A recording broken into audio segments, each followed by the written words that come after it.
Sir क्या लग रहा है, ये अभी 500 पॉइंट की करेक्शन गिरावट कल हमने देखी है, अभी और भी इसका असर आज दिखना बाकी है क्या?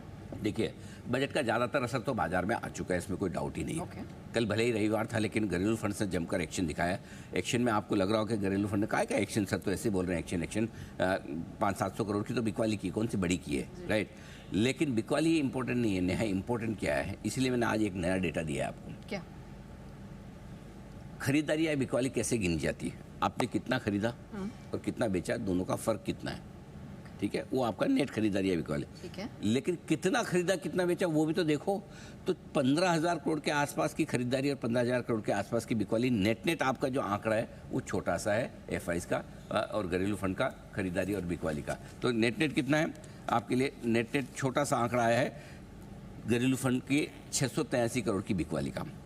अब आइए एफआईज का आंकड़ा तो और भी छोटा है। एफआईज ने क्या किया है, 600 करोड़ की बिकवाली की है, 1200 करोड़ की बिकवाली की है, 600 करोड़ की खरीदारी की है, कुल मिला के 1800 करोड़ का ट्रेड किया है। घरेलू फंड का ट्रेड कितना है, 30,000 करोड़। एफआईज का ट्रेड कितना, 1800 करोड़। मतलब क्या है, एफआईज छुट्टी पे थे। ट्रू, संडे था, उनका थोड़ी बजट है, बजट इंडिया का, उनके लिए तो ऐसा Indian budget, okay will see on Monday. हाँ, वैसा हमारे फंड में जगह, अरे भाई बजट आ रहा, देखना पड़ा, अपने देश का सारा तो पैसा अपने ही है, फिर पता चला कि 4 जगह कोई पूछेंगे तो जवाब देना है, सही बात है, टीवी पे जाना है, अखबार में लिखना है, अपने इन्वेस्टर्स को बताना है, तो सारे फंड मैनेजर बेचारे काम पे लगे हुए हैं। करेक्ट। एफआईज वालों को किसको जवाब देना है, ठीक है, हो गया आया होगा एक और कंट्री, हम तो 15 कंट्री में पैसा डालते हैं, उसमें से एक का आ गया। कोई इंडिया डेडिकेटेड फंड वाला होगा तो उसने कुल मिला के 1800 करोड़ की छोटी मोटी खरीदारी बिकवाली की है। सो एफआईज का एक्शन आज आएगा, मैं डेटा के साथ आपको बता रहा हूँ, ठीक है, फाइनल रिएक्शन आज आने वाला है। अब फाइन प्रिंट जिसके दम पे आज रिएक्शन आता है, फाइन प्रिंट में न तो कोई बड़ी पॉजिटिव खबर अलग से निकल कर आई है, नहीं कोई बड़ा झटका है। ऐसा भी नहीं कोई ऐसी चीज़ थी जो इन्होंने हमको बताई नहीं और अभी आ गई हो, वो भी कुछ नहीं है। इसलिए मेरा ये मानना है कि न कल का हाई तोड़ने की तैयारी में है बाजार, न कल का लो तोड़ने की तैयारी में। इसी अब कल के हाई और लो की रेंज में ऑफकोर्स बड़ा निफ्टी में 800-900 पॉइंट की रेंज है, बैंक निफ्टी में करीबन 2000 पॉइंट की रेंज है, राइट। सो अभी देखते हैं, आज ऊपर का तो छोड़ दीजिए, नीचे में एफआईज की बिकवाली रहे तब भी इस बड़ी रेंज को नहीं तोड़ेगा बाजार, लो को नहीं तोड़ेगा, ये आप भरोसा रख सकते हैं। बिल्कुल। और आपको याद दिला दें कि कल सुबह 8:30 बजे जब हम इसका मंथन कर रहे थे, बातचीत कर रहे थे, तभी सर ने कहा था कि अगर बजट पसंद नहीं आया तो बाजार गिरता हुआ नजर आएगा। बजट के भाषण के दौरान आपको क्या देखना समझिए। शुरुआत में वित्त मंत्री के भाषण में वित्तीय घाटे और कैपेक्स के आंकड़ों पर फोकस करना है। बाजार में वैसे किसी भी तरफ बड़ा मूव आने की संभावनाएं थोड़ी कम है आज। अगर बजट बहुत खराब आए तो निफ्टी में नीचे के टारगेट जो यहाँ बनेंगे वो होंगे 24,350 से 24,600, ये लिख के चला दीजिए। बहुत खराब बजट आया तो 24,350 24,600 निफ्टी की नीचे की सपोर्ट रेंज होगी। ऑलराइट, चलिए, लेकिन अब ये समझना ज़रूरी है भाई, बजट तो आके निकल गया, लेकिन खरीदना क्या है, करना क्या है, ये भी समझ लेते हैं। सर क्या खरीदें इसमें? तो क्या खरीदने में ऐसा तो कुछ नहीं कि बजट को देखते कूद के अभी का भी सब कुछ ले लो या कर लो, ठीक है, लेकिन ऐसा भी नहीं कि अगर आपने खरीदारी का मन पहले से बना रखा था तो नहीं अभी मैं नहीं लूँगा, बहुत गिर जाए 5-10% उसके बाद लूँगा, चाहे कोई स्टॉक हो या इंडेक्स। सो मेरे ख्याल से जो आपके बजट के पहले की इंतज़ार की घड़ियाँ थी वो खत्म हो चुकी है। धीरे धीरे अब आपको पैसा लगाना है। मेरा मानना है 2 से 4 हफ्तों के लिहाज से अगर आपको पैसा लगाना है तो धीरे धीरे लगा सकते हैं।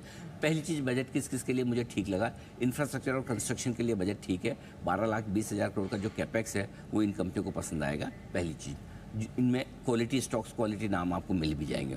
बायो फार्मा और क्रिटिकल मिनरल्स के लिए भी बजट ठीक दिया है उन्होंने भी, वहाँ पर भी थोड़ी बहुत खरीदारी हो सकती है। ईएमएस पर बढ़िया एलोकेशन बढ़ाया है।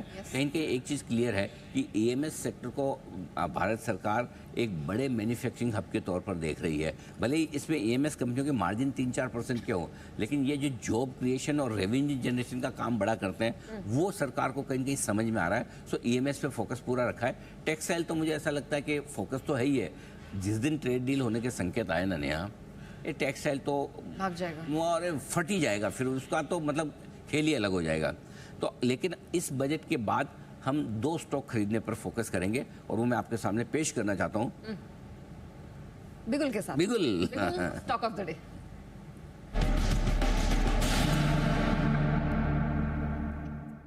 स्टॉक इंफ्रास्ट्रक्चर और कंस्ट्रक्शन से जुड़े दो स्टॉक है। पहला है अदानी पोर्ट, 1325 का स्टॉप लॉस लगाकर चलें। ये आज ट्रेडिंग के लिहाज से है 1375, 1390, 1405 के टारगेट के लिए। वैसे इसको इन्वेस्टमेंट के एंगल से अगर आप सोचेंगे और अगर इन्वेस्टमेंट के एंगल से भी लेना चाहें तो कोई हर्ज नहीं। सिर्फ एक ध्यान रखें, अदानी ग्रुप के स्टॉक्स में हमेशा वो अमेरिका की, कभी किसी खबर की, कभी यूएस सिक्योरिटी एक्सचेंज कमीशन की वो तलवार हमेशा लटकी रहती है। कभी वोलेटाइल बहुत है, किसी भी दिन गैप अप गैप डाउन आपको दे सकते हैं, वो एक रिस्क है। और एक चीज़ मैं आपको पहले ही बोल चुका हूँ, जिस दिन ट्रेड डील होने का संकेत हो, आपको कुछ समझ में आए नहीं आए कि क्या लेना है, तो आपको अदानी ग्रुप के शेयर लेने में, आज से पहले भी बोल चुका हूँ, आज फिर बोल रहा हूँ, ट्रेड डील होने पर सबसे ज़्यादा पॉजिटिव तरीके से भागने वाले ये शेयर होंगे, भले डायरेक्टली इनका ट्रेड डील से कोई लेना हो न लेना हो, ठीक है। तो पहला अदानी पोर्ट। दूसरा है एलएनटी के फ्यूचर्स, 3765 के स्टॉप लॉस से खरीद सकते हैं। 3850, 3890 और 3930 तक के टारगेट के लिए करनी है खरीदारी। और यहाँ पर भी क्योंकि एलएनटी के नतीजे तो सॉलिड थे ही, ऑर्डर बुक गजब की, एग्जीक्यूशन शानदार, और इस बजट में वो सब कुछ है जो एलएनटी को चाहिए। लेकिन सर अभी हमारा